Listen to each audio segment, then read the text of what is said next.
The snow came down in thick, blinding sheets, swallowing the pine-lined road in a suffocating white silence. The wind howled like a wounded animal, rattling branches and making the temperature drop to dangerous levels.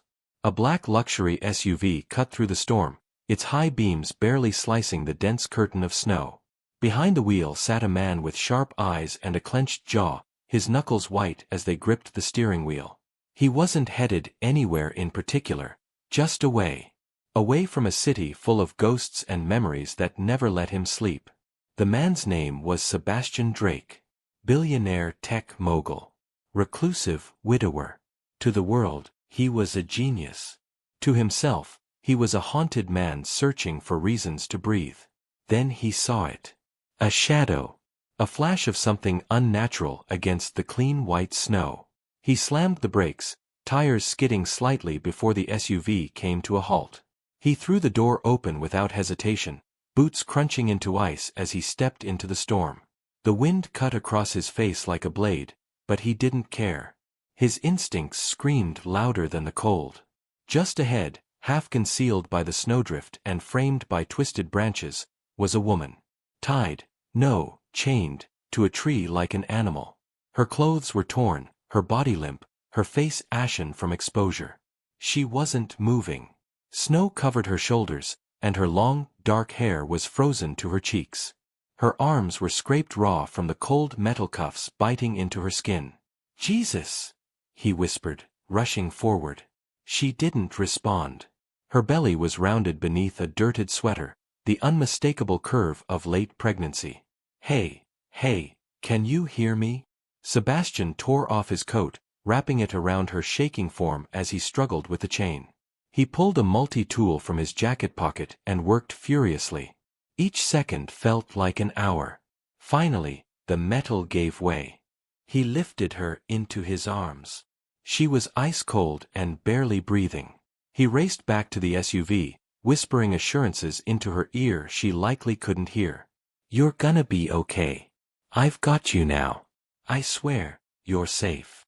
As the SUV roared back to life and sped away into the white abyss, the woman's hand twitched slightly, curling against his chest. She was still fighting.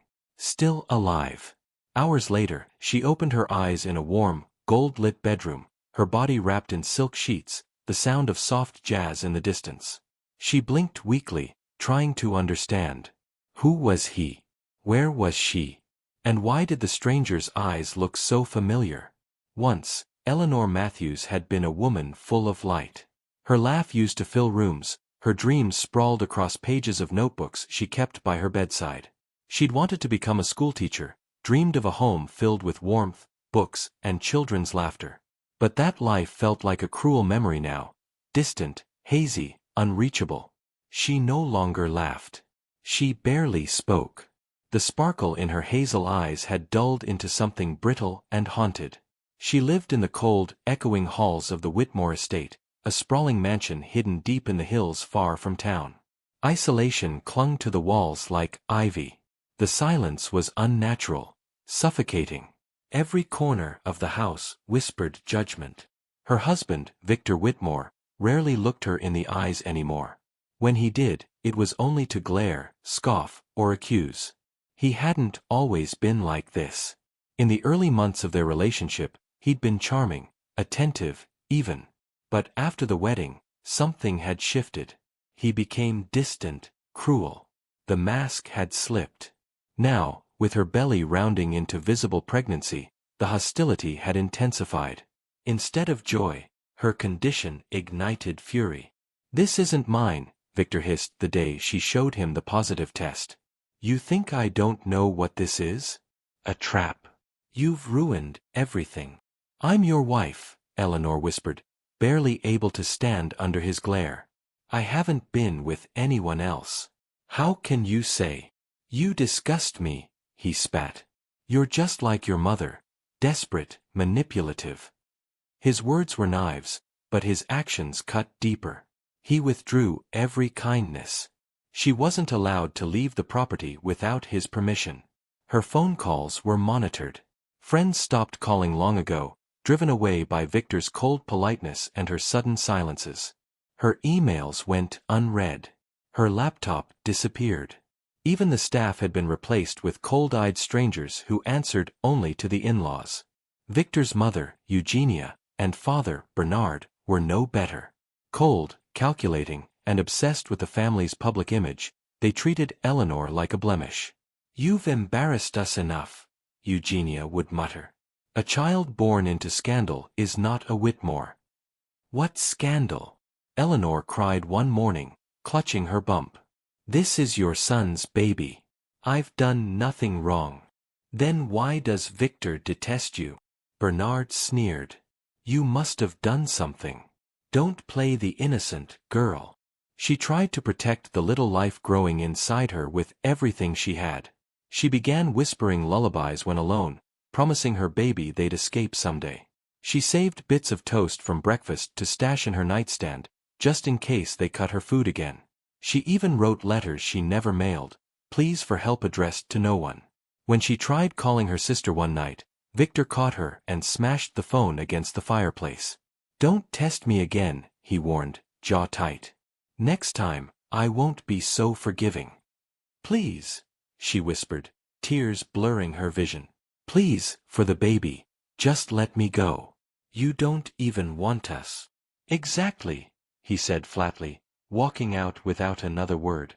That night, as snow began to fall gently outside the frosted windows, Eleanor sat by the nursery room she'd secretly decorated, soft pastels and handmade touches that no one else had noticed.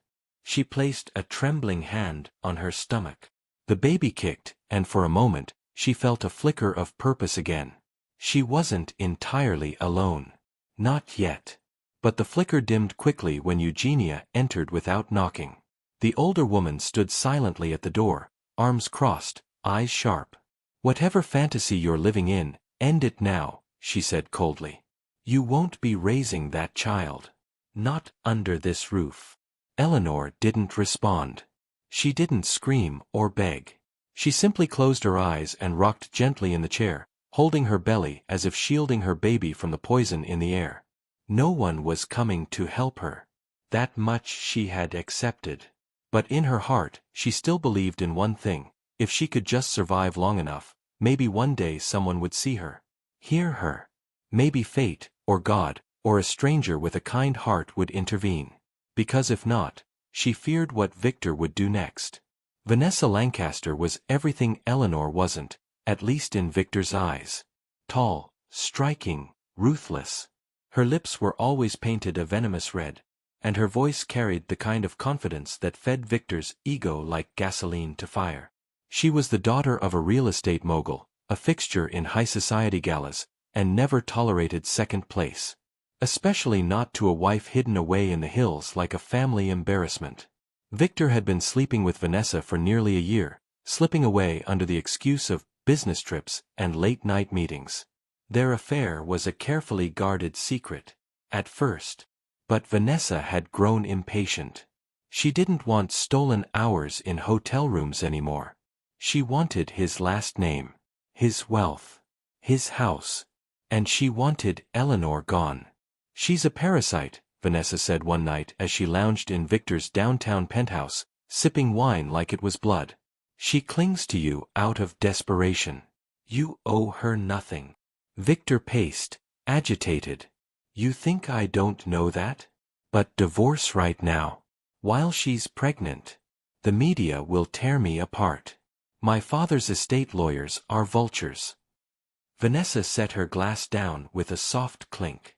"Then don't divorce her. Remove her. Quietly. You'll never be free while she's breathing down your neck." It was a horrifying suggestion cloaked in a velvet voice, and it chilled even Victor for a moment. But then his mother's words echoed in his ears from a conversation only days before.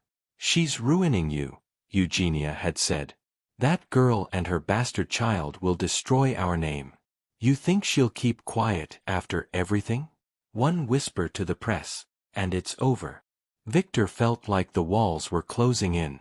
He had always been in control. He couldn't allow himself to be dismantled by a weak, trembling woman and the mistake growing in her womb. He wanted freedom. Power. Vanessa. That's when the plan began to take shape. dark and silent, like a storm gathering at the edge of the world. 2 nights later, he brought Eleanor a cup of chamomile tea before bed. He sat beside her, even stroked her hair, a rare gesture of false tenderness. "You've looked tired lately," he murmured. "You should rest."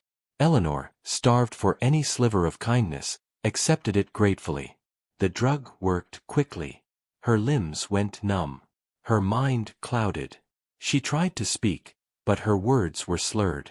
Her eyes widened with fear, but she couldn't fight as Victor lifted her, carried her down the back stairs, and placed her in the trunk of his SUV. Snow was already falling when he and Bernard drove out into the woods. Miles away from the estate, deep into a part of the forest where even GPS gave up, they stopped. "She'll freeze," Bernard muttered, shivering as he looked around. "That's the idea," Victor replied, dragging Eleanor's limp body toward a tree. They wrapped a rusted chain around her waist and fastened it with an old padlock. Bernard hesitated, but Victor's expression was unreadable, ice behind his eyes. No guilt. No fear. "She won't survive the night," Victor said as he brushed snow from his coat. "By morning, the storm will cover everything. And no one will even know where to look." They left her there, barely conscious, chained like a criminal to the base of an old tree. Her breath came in weak puffs, fading as the storm grew heavier. By the time the SUV disappeared down the winding road, Eleanor's eyes were closed, her heartbeat slowing with every gust of wind. Victor returned to the mansion that night and told the staff she had run away. That she'd left a note. That she couldn't handle the pressure. And then he crawled into bed beside Vanessa, kissed her shoulder, and whispered, "It's done." Neither of them believed they'd ever hear Eleanor's name again. The snowstorm had swallowed the world in silence. Trees stood like ghostly statues, and the mountain road winding toward Lake Asher was nearly invisible under the heavy fall. Sebastian Drake squinted through the windshield of his SUV, the wipers struggling to keep up with the relentless snow. He shouldn't have been driving in such conditions. Every alert on his phone had warned against travel, but tonight wasn't about logic. It was about escape. It was the anniversary of Claire's death. 3 years ago, on this exact date, he had lost the only woman who'd ever truly seen him. Since then, grief had become his shadow, and the annual pilgrimage to the remote lakeside cabin had become his way of coping. He'd built the cabin for her. Now, it was a mausoleum of memories. The road curved sharply, and the tires groaned against the ice. Sebastian gripped the wheel tighter, his eyes darting between the road and the dense white landscape. Then something strange caught his eye, off to the side, near a tree. A dark shape. Not natural. Not snow. He slowed the vehicle, leaning forward. His heart kicked. Someone was there. He pulled over roughly, the SUV jolting as it slid slightly to the side. He shoved the door open, the wind immediately biting at his face. Snow whipped into his eyes, but he ran toward the shape, boots crunching through the drifts. It was a woman. Barely conscious. Her skin blue-tinged, lips cracked, lashes crusted with frost. Her arms were bound by a rusted chain wrapped around the trunk of a pine. Her head drooped forward, long hair plastered to her face with ice. And her swollen belly. Dear God, she was pregnant. "Hey, hey!" he shouted, kneeling in front of her. "Can you hear me?" No response. He tore off his coat and wrapped it around her shoulders, then fumbled through his pocket for his multi-tool. The chain was old, corroded. His fingers worked desperately, cursing the cold. She didn't move. He could barely feel a pulse in her wrist, but it was there, faint and fading. After several agonizing minutes, the lock gave. The chain slid loose, and she slumped forward. He caught her just in time, scooping her into his arms. Her body was limp, her weight frighteningly light. "It's okay," he whispered, his own heart thudding in panic. "You're safe. I've got you." Back in the SUV, he blasted the heat and laid her gently across the back seat, covering her with every spare blanket and coat he could find. He dialed the emergency line, but service was barely hanging on. The dispatcher struggled to hear him. Pregnant woman. Frostbite. Unconscious. Sending GPS coordinates. I'm heading to Lakeside General, he barked, not waiting for permission. He drove like a man possessed, eyes flicking from the road to the rearview mirror every few seconds to make sure she was still breathing. She looked so fragile, like glass about to shatter. 40 agonizing minutes later, the emergency room staff rushed to meet him. They pulled her onto a stretcher and whisked her away. Sebastian stood in the hospital corridor, wind-burned and shaking. His breath came in short bursts, adrenaline refusing to fade. He didn't know her name, didn't know where she'd come from. But something inside him had cracked open at the sight of her, chained and left to die like nothing more than an animal. A nurse approached him 2 hours later, eyes wide. She's stable, for now. Mild hypothermia. Some bruising and early signs of malnutrition. But she's lucky. So is the baby. Sebastian exhaled a breath he didn't realize he was holding. She's waking up, the nurse added. Do you want to see her? He nodded. He stepped into the quiet room. She lay against crisp white sheets, face pale, eyes half-lidded with exhaustion and fear. Her fingers twitched slightly as she noticed him. He moved slowly, cautiously. You're safe, he said softly. I found you near the lake. You're in the hospital now. She tried to speak but coughed instead. Then, with a trembling whisper barely audible over the monitor's beeps, she managed 3 words. Don't let them find me. Her eyes fluttered closed again. Sebastian stood frozen, heart pounding. Whoever they were, he knew one thing. He would protect her. The soft rustle of silk sheets and the distant murmur of lake water against a dock were the first things Eleanor became aware of. Her eyes fluttered open to a golden morning glow streaming through sheer curtains, and for a moment, she wondered if she'd died. The air was warm, laced with lavender and clean linen. She blinked up at the high ceiling, tracing the gentle molding, before slowly shifting her gaze around the room. It was beautiful. Too beautiful. A crackling fireplace glowed across from the bed, and tall windows overlooked a vast frozen lake surrounded by snow-laden pines. A nurse sat quietly in the corner, writing something on a clipboard. Panic struck like lightning. Eleanor sat up too fast, her body aching, head spinning. Where am I? Her voice was hoarse, barely above a whisper. The nurse rushed over gently. You're safe, sweetheart. Please don't strain yourself. Safe. The word echoed strangely in her mind. Who brought me here? She demanded, clutching the blanket tighter around herself. Her heart was pounding as the images returned in fractured pieces. Snow, chains, windburn, and then a man's eyes. Kind. Intense. The nurse smiled kindly. A man found you on the side of the road during the storm. His name is Sebastian Drake. You were in the hospital for 3 days. He brought you here to recover under private care. Private care. Mansion. No hospital monitors. No police. Her pulse surged. Was this some kind of trap? She threw the blanket off and swung her legs over the edge, her knees weak beneath her. I have to leave, she whispered, more to herself than anyone else. I can't stay here. I don't know him. I can't trust. Stop. A deep voice came from the doorway. She turned sharply. He stood there in dark jeans and a simple sweater, snow still dusting his shoulders. Sebastian. Tall. Steady.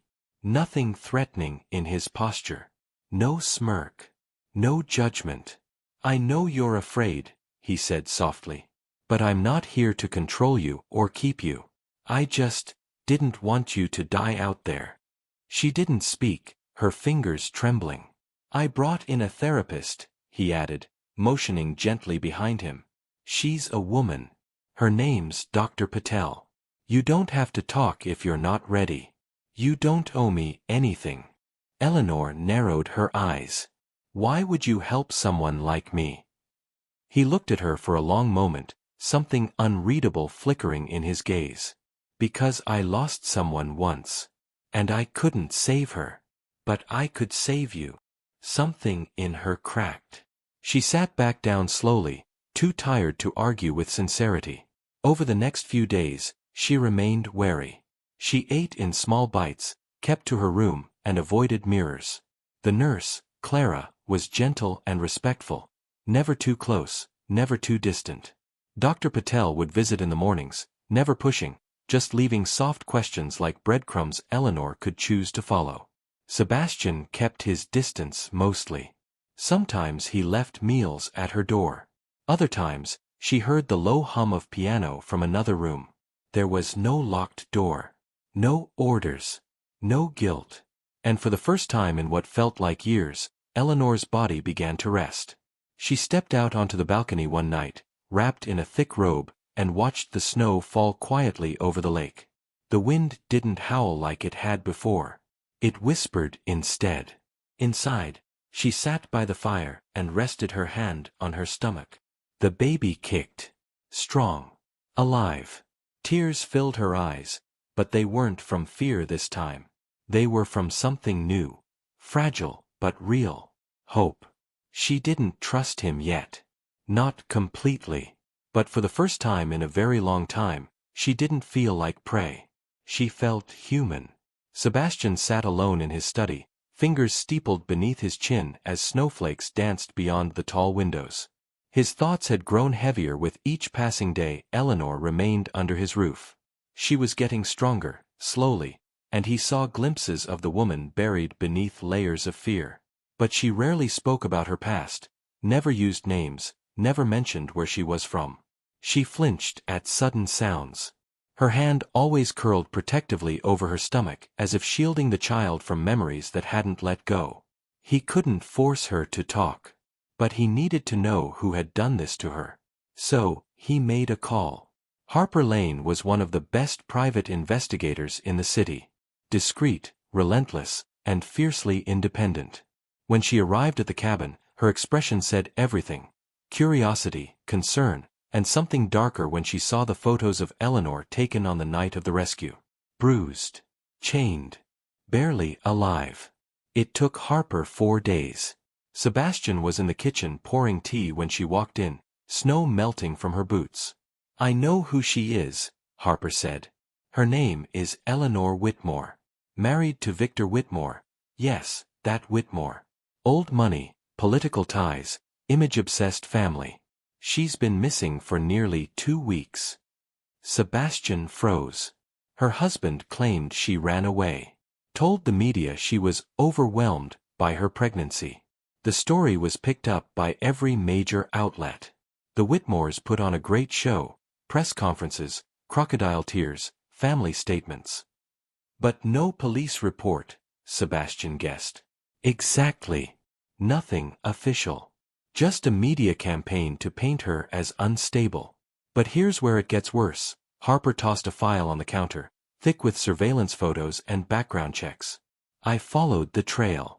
There were financial transactions, cash withdrawals, a missing SUV, and a deleted GPS trail that was partially recovered. Victor drove somewhere that night. Somewhere deep in the woods. And your GPS location matches." Sebastian felt his stomach knot. "They left her there on purpose." Harper nodded grimly. "They thought no one would find her." He closed his eyes, rage curling in his chest. Then he stood, carrying the file into the sunroom where Eleanor sat curled up in a chair, a blanket over her knees and a book untouched in her lap. He didn't drop the papers in front of her. He sat across from her, calm and quiet. "I know who you are," he said gently. "And I know what they did." Her shoulders stiffened. She didn't speak. "You don't have to say anything right now. But the lies they're telling, if we don't expose them, they'll keep winning." Eleanor turned her head slowly, her voice barely audible. "They'll never let me live if I speak. They'll find me. My baby." Sebastian leaned forward. "You don't have to go back. You'll never be alone in this. But disappearing forever, living in fear for the rest of your life, that's letting them win." Tears welled in her eyes. Her hands shook. "I dreamed of running away so many times. Of escaping. But even in my dreams, They found me. He reached out but didn't touch her, just held his hand between them, open. This time, you don't run. This time, you fight. With someone beside you. She looked at him then, really looked. Saw the pain behind his steadiness. The loss. The man who had saved her life not for glory or gratitude, but because he couldn't bear to watch another woman die. Eleanor didn't answer right away. But later that night, Sebastian found her in the study holding the file Harper had left. Her eyes were fierce through the tears. "Tell me what I need to do," she whispered. Victor Whitmore stood at the edge of a rooftop cocktail party, glass of champagne in hand, Vanessa draped elegantly on his arm like a prize he'd finally earned. The city skyline stretched behind them, twinkling with light and life. Reporters snapped photos, and socialites whispered admiring comments. To the outside world, Victor looked untouchable, wealthy, powerful, newly single, and madly in love with a striking heiress. He smiled easily, letting Vanessa kiss his cheek as cameras clicked. "To new beginnings," he toasted, lifting his glass. But beneath the tailored suit and polished charm, Victor was restless. Uneasy. Something felt off. A week had passed since Eleanor's disappearance, and despite the polished statements and staged sorrow, the media frenzy hadn't died down the way he expected. Most of the coverage painted Eleanor as mentally unstable, a fragile woman who'd likely wandered off and couldn't handle motherhood. The Whitmore's PR team had worked hard to cement the narrative. Still, whispers persisted. Not all of them were sympathetic. She didn't leave a note? Why didn't they file a missing person report? Wasn't she due soon? Victor brushed them off with casual disdain. She had issues, he told reporters. We tried everything. But behind closed doors, his world was beginning to fray. 2 nights ago, he'd received an anonymous envelope at his office. Inside, a blurry image of a woman wrapped in blankets beside a lake. There was no message. No name. Just a date scribbled at the bottom in red ink. The night of the storm. Victor had shredded the photo immediately, but it haunted him. Someone knew. Someone had seen her. Vanessa noticed his shifting mood. You're distracted, she said one morning over breakfast in his penthouse. Is it the board vote next week? He shook his head. It's nothing. But it wasn't nothing. A financial blog had just published a speculative piece about Whitmore Industries' offshore holdings. Then, a second report dropped the next day, claiming Victor was under investigation for stock manipulation and tax discrepancies. The whispers grew louder. Investors pulled out. Partners canceled meetings. He was losing control. The final blow came when an investigative journalist, Jane Moreno, posted a cryptic update on her feed. Sometimes, the women they claim are gone, are just waiting for the right time to speak. Victor's chest went cold. He made a dozen phone calls, demanded PR damage control, offered bonuses to attorneys and media handlers. Vanessa tried to calm him, but even she could see the cracks. What if she's alive? Victor asked her one night, pacing his study. What if someone found her? Vanessa stiffened. She couldn't have survived out there. Not with the baby. But what if she did? There was silence. Long, heavy. Victor stared out the window, the city lights no longer comforting. His empire, built on lies, control, and power, was beginning to collapse, brick by brick. And for the first time in years, Victor Whitmore felt something foreign and terrifying crawl up his spine. Fear. Eleanor sat by the lake as early spring began to thaw the edges of the ice, the soft crackling of melting snow echoing across the quiet water. A thick shawl wrapped around her shoulders, and the latest ultrasound image trembled slightly in her hands. The baby's tiny face, still forming, looked peaceful, protected, unaware of the chaos that surrounded her mother's world. Behind her, Sebastian stood a respectful distance away, his hands in his pockets, gaze fixed on the horizon. He hadn't said much that morning. He knew she needed space, time. But the weight of the decision before her couldn't wait much longer. You don't have to make this about them, he finally said, voice gentle. You could walk away. Change your name. I'll protect you. No one has to know. Eleanor's grip on the image tightened. Her instinct to flee had been her shield for so long. Disappearing meant safety. A clean slate. A life where Victor's voice could never reach her child. But hiding also meant surrendering to the lie. Letting the world believe she'd been the one who broke. That she abandoned her family. That Victor was innocent. She couldn't stop thinking about what her daughter would grow up believing, if she even knew the truth at all. Would Victor twist history in her absence? Claim to mourn a wife who ran away from motherhood? Would her child one day wonder why she stayed silent? The thought made Eleanor sick. I wanted to run, she admitted quietly. I wanted to pretend none of this happened. Start over. Just be free. Sebastian nodded, waiting. But then I looked at her face, she whispered, holding up the image. And I realized if I hide, I'm letting him win. My daughter will grow up thinking her mother disappeared. Or worse, that she was weak. That she couldn't protect her. Sebastian moved closer but didn't speak. I survived for her, Eleanor said. I held on to every second of life chained to that tree because I needed her to live. And now that she's alive in me, I owe her the truth. She looked up, eyes clearer than they had been in weeks. I'm done running. Sebastian's lips curved into something between pride and quiet relief. He offered his hand, not as a rescuer, but as an ally. Eleanor took it. Then we make your story heard, he said. She nodded, standing slowly. And we make sure he never touches another woman again. The wind brushed softly across the lake as if in agreement, carrying away the last fragments of silence. Eleanor wasn't just choosing to speak, she was choosing to reclaim everything Victor had tried to destroy. Her voice, her name, and the future of the child she had almost died to protect. The courthouse steps were lined with flashing cameras and shouting reporters, their voices echoing across the marble columns like thunder. Eleanor stepped out of the black car with slow, careful steps, her hand resting over her stomach, her chin lifted in quiet defiance. She wore a simple navy dress, her hair tucked into a neat bun, no makeup except for a light layer of foundation hiding faint bruises that hadn't fully faded. But it was her eyes that caught everyone's attention, steady, unwavering, unafraid. Sebastian walked beside her but didn't crowd her. He offered no statement to the press, no dramatic gestures. His quiet presence said everything, she's not alone. Inside, the courtroom buzzed with electricity. Journalists filled the gallery. The judge had agreed to cameras. Public interest was too high. The world had read the headline, "Pregnant wife found chained in snow, husband on trial," but now they were about to witness the truth unfold in full. Victor sat at the defendant's table, perfectly dressed in a designer suit, flanked by high-powered attorneys.